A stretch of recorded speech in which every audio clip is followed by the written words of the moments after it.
சட்ட விழிப்புணர்வு மற்றும் அப்டேட்களுக்கு உடனே சப்ஸ்கிரைப் பண்ணுங்க மதீஸ் லீகல் லென்ஸ்.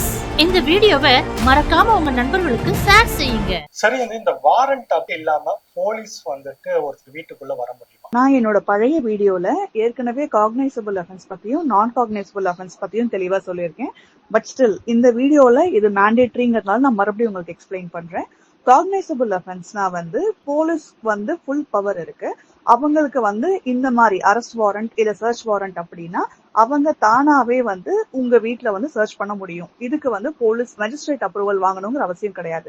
இப்ப இதுவே நான் காக்னைசபிள் அஃபென்ஸ்னா அவங்களுக்கு மேஜிஸ்ட்ரேட்டோட அப்ரூவல் வேணும். மேஜிஸ்ட்ரேட்டோட அப்ரூவல் இல்லாம வாரண்ட் இல்லாம அவங்களால உங்க வீட்டுல நுழைய கூட முடியாது.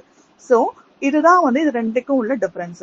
சோ காக்னைசபிள் அஃபென்ஸ்னா மர்டர், ரேப் அப்படிங்கிற மாதிரி கொஞ்சம் சீரியஸான அஃபென்ஸ். இப்ப நான் காக்னைசபிள் அஃபென்ஸ்னா கொஞ்சம் மைனர் அஃபென்ஸ் மாதிரி, அதாவது இந்த டிஃபமேஷன், ஹர்ட்ங்கிற மாதிரி. சரி, எந்தெந்த ரீசனுக்கெல்லாம் போலீஸ் நம்ம வீட்டுக்கு வாரண்டோட வரலாம், எந்தெந்த ரீசனுக்கெல்லாம் வாரண்ட் இல்லாமலே போலீஸ் வரலாம்? ஒரு தப்பு நடக்குது அப்படின்னு போலீஸ் ஜட்ஜ் பண்ணும்போது, இல்ல அவங்களுக்கு சந்தேகம் வரும்போது, இல்ல அந்த வீட்டுல பப்ளிக் நியூசன்ஸ் ஏதோ நடக்குது அப்படின்னு கம்ப்ளைண்ட் அரைஸ் ஆகும் போது, இந்த மாதிரி தருணங்கள்ல அவங்க வாரண்டோட தான் உங்க வீட்டுக்கு வரணும்ங்கிற அவசியம் கிடையாது. காக்னைசபிள் அஃபென்ஸ்ல போலீஸ் ஆக்ட் பண்ணும்போது பீயிங் அ காமன் மேன் நம்ம அவங்களை தடுத்தோம் அப்படின்னா அது அப்ஸ்ட்ரக்டிங் பப்ளிக் சர்வெண்ட், அதாவது போலீஸ அவங்க கடமையை செய்ய விடாம தடுக்கிறது அப்படிங்கிற ஒரு அஃபென்ஸ் கீழே அட்ராக்ட் ஆகும்.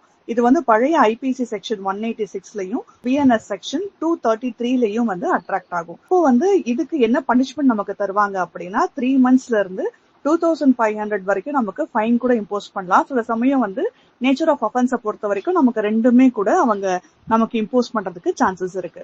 சோ போலீஸோட பவர் அவங்க எதுக்காக வந்திருக்காங்க, எந்த சர்ச்காக, என்ன அரெஸ்ட் வாரண்ட்காக அப்படின்னு பார்த்துட்டு அவங்கள அப்ஸ்ட்ரக்ட் பண்ணாம நம்ம அவங்களுக்கு கோஆபரேட் பண்ணணும். இந்த மாதிரி சர்ச் அப்படின்லாம் பார்த்தோம்னா அது போலீஸ்க்கு ஃபேவரா தான் இருக்கு. ஏன்னா இந்த சர்ச் நம்ம எப்ப கண்டக்ட் பண்ணுவோம், ஒரு குற்றம் நடக்காம தடுக்கிறதுக்கும் இல்ல நடந்த குற்றத்தை சரியா விசாரிக்கிறதுக்கும். சோ அப்படி இருக்கும்போது இந்த மாதிரி கண்டக்ட் பண்ற சர்ச்சும் சரி, அது சம்பந்தப்பட்ட ப்ராசஸும் சரி போலீஸ்க்கு ஃபேவரா தான் இருக்குன்னு தான் சொல்லணும். சரி, இப்போ ஒருத்தர் வீட்டுக்குள்ள போலீஸ் அத்துமீறி வாரண்ட காமிக்காம வீட்டுக்குள்ள நுழைஞ்சா எப்ப அவங்க என்ன செய்யணும்? அந்த வீட்டுல இருக்கவங்க அப்படி யாராவது வந்தாங்க அப்படின்னா, நிஜமாவே அவங்க போலீஸ் தானான்னு உங்களுக்கு சந்தேகம் இருக்குதுன்னா, நீங்க அவங்க கிட்ட நீங்க யாரு, எந்த ஸ்டேஷன்ல இருந்து வந்திருக்கீங்க அப்படிங்கிற கேள்வி தாராளமா கேட்கலாம். நீங்க படத்துல எல்லாம் பாத்திருப்பீங்க, போலீஸ் எல்லாம் முதல்ல நான் போலீஸ் சொல்லி ஐடி கார்டு தான் காட்டுவாங்க. சோ நீங்க அந்த மாதிரி அவங்க கிட்ட கொஸ்டின் கேட்கலாம், ப்ரூஃப் கேட்கலாம். அவங்க அதே மாரி உள்ள வராங்க, இல்ல உங்களுக்கு அவங்க மேல சந்தேகம் இருந்துச்சு அப்படின்னா நீங்க அவங்க உள்ள வர்றத, அவங்க பேசுறத எல்லாத்தையுமே நீங்க வீடியோ ரெக்கார்டிங்ஸ் எடுத்து வச்சுக்கலாம். போலீஸ் இப்ப என்ன பண்ணணும் அப்படின்னா பிஎன்எஸ் ஆக்ட் படி அவங்க வீடியோ எடுக்கணும். இப்ப ஒருவேளை போலீஸ் உங்க ப்ராப்பர்ட்டில சர்ச் பண்ண வராங்க அப்படின்னா நீங்க அவங்க கிட்ட ரெக்வஸ்ட் பண்ணலாம். 2 இண்டிபெண்டன்ட் இல்ல உங்க ஏரியால பெரிய ஆளுங்க அந்த மாதிரி யாராவது அவங்க முன்னாடி நீங்க சர்ச் கண்டக்ட் பண்ணுங்க அப்படிங்கிற மாதிரி நீங்க அவங்க கிட்ட ரெக்வஸ்ட் கொடுக்கலாம். அதுக்கு உங்களுக்கு ரைட்ஸ் இருக்கு. சரி, போலீஸ் வீட்டுக்குள்ள அத்துமீறி வாரண்ட் இல்லாம நுழையறாங்க அப்படின்னாக்கா அதை வீடியோ ஆடியோவா பதிவு செஞ்சு அதை சோசியல் மீடியாக்கள் லைவ் பண்றது இதெல்லாம் சரியா? நீங்க ஆட்சேபிக்கும் போது போலீஸ் வாரண்ட் இல்லாம உள்ள வந்தாங்க அப்படின்னா உங்களை காப்பாத்திக்கிற மாதிரி, அதாவது உங்களோட செல்ஃப் டிஃபென்ஸ்க்கு நீங்க லைவ் ஸ்ட்ரீமிங் பண்ணிக்கலாம். அது எந்த விதத்துலயும் தப்பாகாது. பொதுவா திருடு போன பொருளை ரெக்கவர் பண்ணும் போதும் சரி, இல்ல ஏதாவது ஒரு அஃபென்ஸ்ல சம்பந்தப்பட்ட ஒரு பொருளை ரெக்கவர் பண்ணும் போதும் சரி, போலீஸ் பிஎன்எஸ் ஆக்ட் படி அவங்க வீடியோ எடுக்கணும். அந்த மாதிரி ரெக்கவரி ப்ராசஸ்ல இருக்கும்போது பிளஸ் பஞ்சநாமா. சோ பஞ்சநாமாங்கிறது ஒண்ணும் இல்ல, அங்க போலீஸ் என்ன பண்ணாங்க, என்ன அப்சர்வ் பண்ணாங்க, அவங்க என்ன ரெக்கவர் பண்றாங்க அப்படிங்கறத ஒரு லீகல் டாக்குமெண்டா அங்க இருக்கிற விட்னஸஸ் 2 இல்ல அதுக்கு மேல இருக்கிற விட்னஸஸ் கிட்ட சைன் வாங்குவாங்க. சோ இதுக்கு பேரு பஞ்சநாமா. இது ரெண்டையும் கோர்ட்ல ப்ரொடியூஸ் பண்ணணும். சோ நம்ம வீடியோ எடுக்கிறோங்கிறத தவிர சர்ச் கண்டக்ட் பண்ற போலீஸும் சரி அதை வீடியோ எடுத்தாகணும். இதுதான் பிஎன்எஸ்எஸ் ப்ராசஸ். பொதுவாவே இந்த மாதிரி சர்ச் அப்படின்லாம் பார்த்தோம்னா அது போலீஸ்க்கு ஃபேவரா தான் இருக்கு. ஏன்னா இந்த சர்ச் நம்ம எப்ப கண்டக்ட் பண்ணுவோம், ஒரு குற்றம் நடக்காம தடுக்கிறதுக்கும் இல்ல நடந்த குற்றத்தை சரியா விசாரிக்கிறதுக்கும். சோ அப்படி இருக்கும்போது இந்த மாதிரி கண்டக்ட் பண்ற சர்ச்சும் சரி, அது சம்பந்தப்பட்ட ப்ராசஸும் சரி போலீஸ்க்கு ஃபேவரா தான் இருக்குன்னு தான் சொல்லணும். இப்ப ஒருவேளை பர்சனல் சர்ச் பண்றாங்கன்னு வச்சுக்கோங்களேன். பர்சனல் சர்ச்னா ஒண்ணும் இல்ல, உங்களை சர்ச் பண்றதும் சரி, இல்ல உங்களோட பிலாங்கிங்ஸ், அதாவது உங்க பேக் சர்ச் பண்றதும் சரி, இன் ஜெனரல் உங்களை டச் பண்ணி உங்களை சர்ச் பண்ணுவாங்க இல்லையா, அதத்தான் சொல்றேன். இப்போ உங்களை பர்சனலா சர்ச் பண்ணும்போது அந்தந்த ஜெண்டருக்கு உண்டான போலீஸ் அபிஷியல்ஸ் மட்டும் தான் சர்ச் பண்ண முடியும். ஃபார் எக்ஸாம்பிள், ஒரு ஆண் போலீஸ் அபிஷியல் தான் வந்து சர்ச் பண்ணணும். ஒரு பெண்ணை விமன் போலீஸ் அபிஷியல், அதாவது ஒரு மகளிர் போலீஸ் தான் அவங்கள சர்ச் பண்ண முடியும். இப்போ நான் சொன்னது narcotic drug and psychotropic substance act படியும் சரி, அதாவது போதை மருந்து தடுப்பு சட்டத்துப்படி இப்போ ஒருத்தங்களை பர்சனலா சர்ச் பண்ணும்போது அவங்க வந்து கம்ஃபர்டபுளா இல்லைன்னு ஃபீல் பண்ணாங்க அப்படின்னா அவங்களுக்கு வந்து தன்னை ஒரு கெசட்டட் ஆபீசர் முன்னாடியோ இல்ல ஒரு மெஜிஸ்ட்ரேட் முன்னாடியோ சர்ச் பண்ண சொல்றதுக்கு வந்து அவங்களுக்கு ரைட்ஸ் இருக்கு.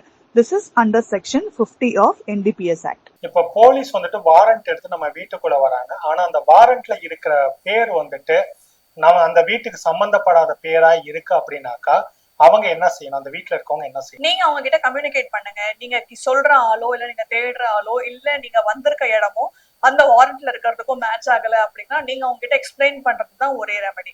இன்கேஸ் நீங்க எக்ஸ்பிளைன் பண்ணியும் அவங்க புரிஞ்சுக்கல, அவங்க அப்பவும் உள்ள வராங்க அப்படின்னா நீங்க உங்க செல்ஃப் டிஃபென்ஸ்க்கு ரெக்கார்ட் பண்ணிக்கோங்க.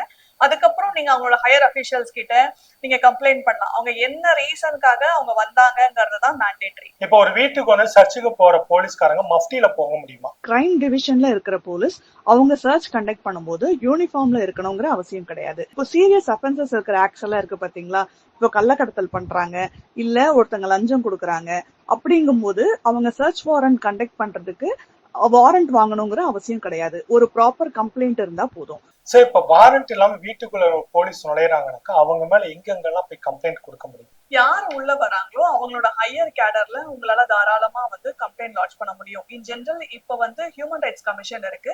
நீங்க இந்த மாதிரி இஷ்யூ ரைஸ் பண்ணாலே அவங்க யாரை பார்க்கணும், என்ன பண்ணணும், சோஷியல் ஆக்டிவிஸ்ட் இருக்காங்க, கிளியரா கைட் பண்ணுவாங்க. பொதுவாவே போலீஸும் சரி இல்ல சர்ச் கண்டக்ட் பண்றவங்களும் சரி ஒரு ரிலையபிள் இன்ஃபர்மேஷனோ இல்ல அந்த இடத்துல வந்து கிரைம்ல சம்பந்தப்பட்டிருக்கு அப்படிங்கிற மாதிரி ஏதாவது ஒரு எவிடன்ஸோ இல்லாம சர்ச் பண்ணணுங்கிற டெசிஷன் எடுக்க மாட்டாங்க.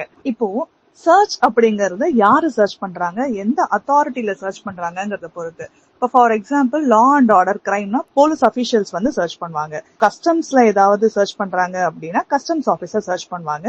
PMLA அதாவது prevention of money laundering act இல்ல பண மோசடி தடுப்பு சட்டம் இதுபடி ED ஆபீசர் சர்ச் பண்ணுவாங்க. இப்போ ரயில்வேல ஏதாவது சர்ச் பண்றாங்க அப்படின்னா RPF தான் சர்ச் பண்ணுவாங்க. சோ எல்லாத்துக்கும் அந்தந்த ஆத்தரைஸ்ட் அபிஷியல்ஸ் தான் சர்ச் பண்ணுவாங்க. போலீஸ் இன்வால்வ் ஆவாங்கன்னு அவசியம் கிடையாது. அண்ட் போலீஸ் இன்வால்வும் ஆக முடியாது. அந்தந்த அத்தாரிட்டியில இருக்கவங்களுக்கு தான் ரைட்ஸ் அதிகம். இப்போ for example railway protection of property act 1966ல பாத்தீங்க அப்படின்னா ஏதாவது ஒரு இல்லீகலா ஒரு பொருளை விக்கிறாங்க, ஏன் ஸ்டோர் பண்றாங்கன்னு தெரிஞ்சாலும் அந்த RPF ஆபீசர் இருப்பாங்க இல்லையா, அவங்க வந்து மெஜிஸ்ட்ரேட் கிட்ட வாரண்ட் வாங்கிட்டு தான் அவங்களால சர்ச்சே பண்ண முடியும். சோ அந்த மாதிரி இடங்கள்ல ஒரு போலீஸ் அபிஷியல் எனக்கு இன்ஃபர்மேஷன் வந்திருக்கு நான் சர்ச் பண்றேன்னு பண்ண முடியாது. இது பத்தி உங்களுக்கு வேற ஏதாவது தகவல்கள் தேவைப்பட்டாக்க மறக்காம கமெண்ட் செக்ஷன்ல போடுங்க, நாங்க உங்களுக்கு விளக்கம் கொடுப்போம். உங்களுக்கு ஏதாவது ப்ராப்ளம் அப்படின்னா ஹெல்ப் பண்றதுக்கு போலீஸ் வேணும். பட் அவங்க வந்து தன்னோட பவரை மிஸ்யூஸ் பண்ணிடக்கூடாது. லிவ் இன் ரிலேஷன்ஷிப்ல பாதிக்கப்பட்டவங்க டொமஸ்டிக் வயலன்ஸ் ஆக்ட்ல கூட நீங்க ப்ரொடெக்ஷன் கேட்கலாம். அதே மாதிரி லோக்கல் போலீஸ் ஸ்டேஷன்ல ஆலுமன் போலீஸ் ஸ்டேஷன்ல நீங்க ரெமெடி கேட்க முடியும், உங்களுக்கான ப்ரொடெக்ஷன் சீக் பண்ணிக்க முடியும். இன்கேஸ் அவங்க கம்ப்ளைண்ட் எடுத்துக்கலையா நீங்க மெஜிஸ்ட்ரேட் கோர்ட்லயும் நீங்க கேஸ் ஃபைல் பண்ண முடியும். உங்களை வந்து மென்டலி இல்ல பிசிக்கலி அபியூஸ் பண்றாங்க, இல்ல ரொம்ப நாளா ஒரே வீட்டுல இருந்த நீங்க இப்போ நீங்க வீடு காலி பண்ணிட்டு போ, இல்ல இது என்னோட வீடுன்னு சொல்லி பிரச்சனை பண்றாங்க,